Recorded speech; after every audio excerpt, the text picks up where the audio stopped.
अस्सलामुअलैकुम दोस्तों, कैसे हैं आप। आज मैं आपको लुकमान की कहानी सुनाती हूँ। एक दिन लुकमान अपने अम्मी अब्बू के साथ चिड़ियाघर गया। लुकमान ने चिड़ियाघर में लोमड़ी और लंगूर देखे। लुकमान चिड़ियाघर की सैर करके बहुत खुश हुआ। घर वापस आते हुए लुकमान ने लट्टू, लीमू और लैंप भी खरीदे। लुकमान ने घर आकर लीमू पानी भी पिया और बहुत खुश हुआ। हमें भी लीमू पानी खूब पीना चाहिए। दोस्तों, लट्टू, लीमू और लैंप की शुरू की आवाज है।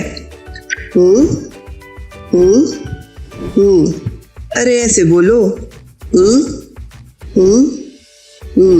मेरे साथ मिलकर बोलो।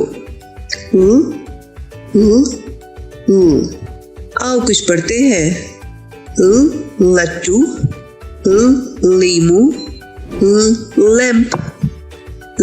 लट्टू, लीमू, लैंप। लट्टू, लीमू, लैंप।